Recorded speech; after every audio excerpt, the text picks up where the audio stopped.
Boker Tov Rabotai, on va commencer les halachot de Hanouka.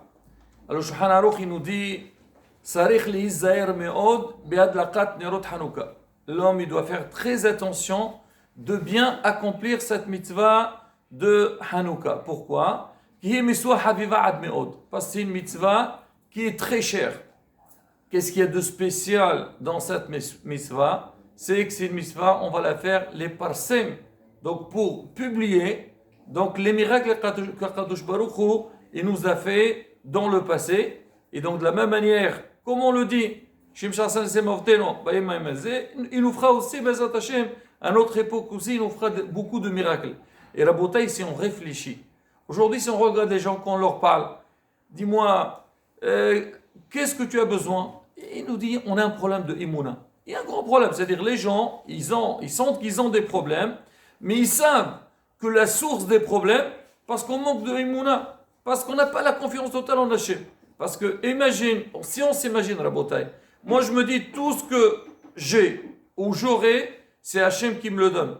Est-ce que je vais me poser une question? Rien. Je me mets entre les mains d'Akadosh Baruch Hu. On dit comme un bébé.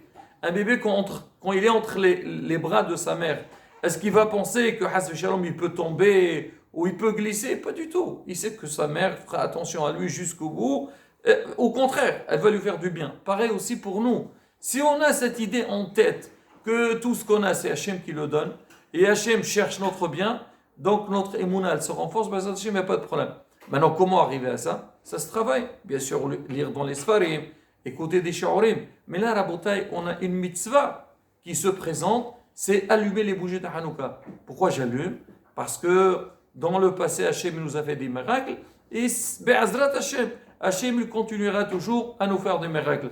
Rabotai, et à part ça, on dit quand quelqu'un il est mehader dans cette mitzvah, quelqu'un il a fait bien. Pas tu dis allumer, d'accord, je prends n'importe quoi, j'allume la bougie, le temps qu'il faut, et j'ai fait la mitzvah. Non, c'est marqué avec l'huile d'olive, parce que c'est marqué, celui qui mehader, celui qui fait bien cette mitzvah de l'allumage des bougies de Hanouka, pareil aussi on dit pour Shabbat, on dit Zoché les banim talmidei hachamim. Ça mérite. Toi tu fais un effort, Hachem lui aussi il t'aide pour que Bezat Hachem, donc tu auras des bons enfants. Plus que ça, Rabotai.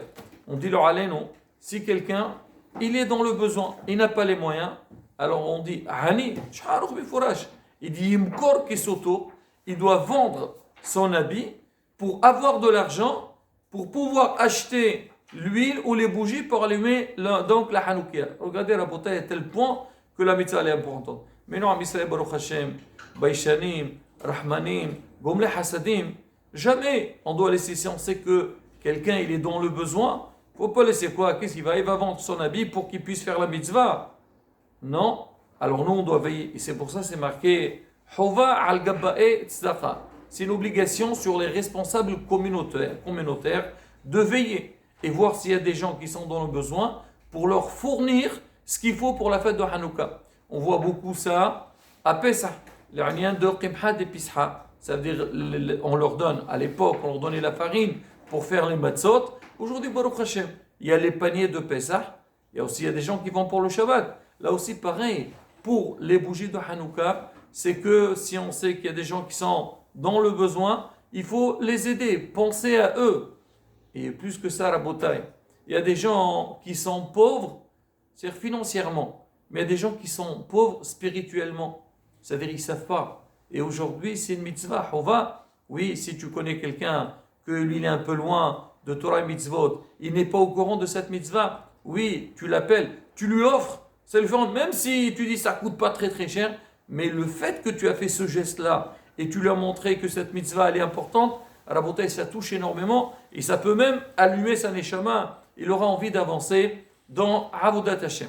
Ça, Rabotai, sur le côté pratique, disons de la mitzvah. Maintenant, à partir de quand on peut allumer la bougie de Hanouka? On sait très bien que le premier soir de Hanouka, c'est le 25 qui se lève.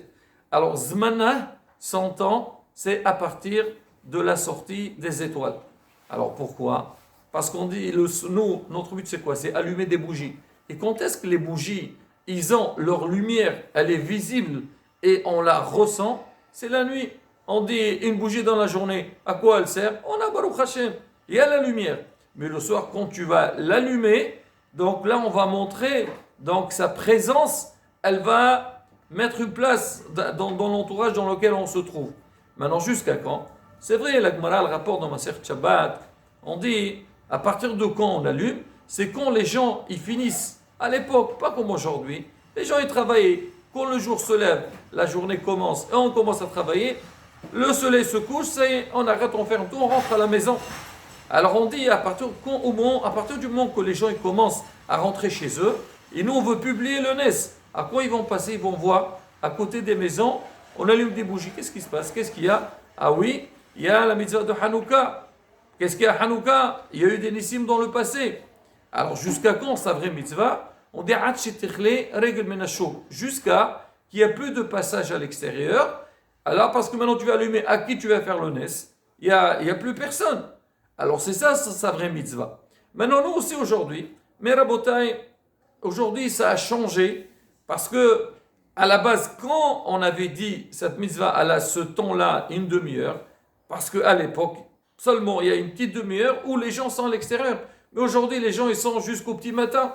Alors la mitzvah, même si quelqu'un n'a pas eu la possibilité d'allumer en s'entend, alors il a toute la nuit pour la faire. Mais bien sûr, il faut s'efforcer que d'allumer en s'entend pour montrer aussi l'importance de la mitzvah. Comme moi, je sais, par exemple, d'habitude, je rentre à la maison à 19h30, je dis non, ce soir, je rentre à la maison, j'y vais à la synagogue, je fais Mincha Arvit, et après je rentre à la maison comme ça, à l'heure de la sortie des étoiles, tout le monde est présent et on fait la mitzvah. Là déjà, quand tu vas faire cet effort-là, tu vas montrer l'importance de la mitzvah et tu l'as fait bismana. Mais bien sûr, si on n'a pas pu, donc on l'a fait. Même, beaucoup posent la question parce que on sait que la mitzvah de l'allumage des bougies, ner ish uveto, un allumage par famille. En vérité, par exemple, si quelqu'un il est en déplacement, il n'est pas chez lui à la maison, quand sa femme, elle va allumer à la maison, donc elle a acquitté la mitzvah. C'est marqué, c'est bien d'aller assister à un allumage dans une synagogue ou dans un endroit où on allume, mais la réelle mitzvah, elle a été faite déjà chez lui à la maison. Alors, des gens, ils pensent, ils te disent, puisque ma femme peut allumer pour moi, et moi je finis un peu tard mon travail, alors qu'elle allume avec les enfants, et quand je rentre, alors j'ai déjà fait la mitzvah. Rabotaï, non. Alors, les postrim aujourd'hui disent que si quelqu'un, il rentre pas trop tard, mais il rentre, on va dire 20h, ben on attend. On attend que le papa rentre à la maison et on allume toute la famille ensemble pour faire Pirsumanes. Rabotai, cette mitzvah n'est pas liée seulement à partir du moment qu'on doit allumer, même avant. Même avant l'allumage, c'est marqué, dès qu'une demi-heure avant la tombée de la nuit, un homme, il n'a pas le droit de manger un repas fixe. On a vu ça dans beaucoup de halachot, par exemple pour Pesach, Bdikat Hames. Alors pareil, on allume à la sortie des étoiles, on dit une demi-heure avant, il ne faut pas s'attabler pour manger. Pourquoi? Parce que quand tu vas manger, alors tu vas t'oublier et tu vas retarder la mitzvah. Et combien de fois, Rabotai, on le voit beaucoup des gens, ils n'ont pas la possibilité de faire Arvit Béminyan. Ils rentrent à la maison et disent, ah oui, je ne vais pas faire Arvit. Il a envie de faire des non, attends, en plus, il faut servir. Il va manger, après il va discuter, et après il va répondre à ses messages, et ainsi de suite. Il dort, dit, oulala, j'ai oublié, ou des fois ça arrive, on est invité dans un mariage. Ah, on va organiser un arbitre, bon, je ferai tout à l'heure, de toute façon. Et à la fin, tu rentres, tu es à la maison, il est 2h du matin, oh là là, je n'ai pas fait arbitre. Et là, c'est pareil. Donc, toute chose qui peut préoccuper la personne, donc on n'a pas le droit de le faire une demi-heure avant le zman de l'allumage, comme ça on est prêt. Mais si quelqu'un veut prendre un petit café, un petit gâteau, moins que 54 grammes, un fruit, ça ne pose aucun problème. Alors maintenant, dans le cas où la personne, par exemple, elle est en déplacement et elle va rentrer très tard à la maison et il y a sa famille qui sont présents, là, dans ce cas-là, on n'a pas besoin d'attendre jusqu'à minuit qu'il rentre. Pourquoi? Parce que dans la halakha, il y a aussi une grande discussion. Si quelqu'un il rentre tard, on va dire à la maison, on n'a pas allumé. Est-ce qu'il peut allumer ou pas? Alors, beaucoup, ils disent que tu peux allumer seulement si les membres de la famille, ils sont réveillés. Mais s'ils ne sont pas réveillés, tu es seul, c'est problématique. Le Ben Ish Chai, il dit, il faut les réveiller. Il faut leur réveiller, vous, pour que je fasse Pirsumanes. Alors maintenant, mais certains poskim, ils disent en vérité, il faut essayer de faire en sorte qu'il y a des gens qui sont présents, qui sont réveillés, mais même s'ils ne sont pas présents, on peut être sommaire sur les post-streams qui disent on peut allumer même avec bracha. Mais l'idéal rabotai, ça veut dire anticiper les choses. Donc si on est sur place, on essaie de venir tôt, on n'a pas pu venir tôt, on peut allumer un peu plus tard.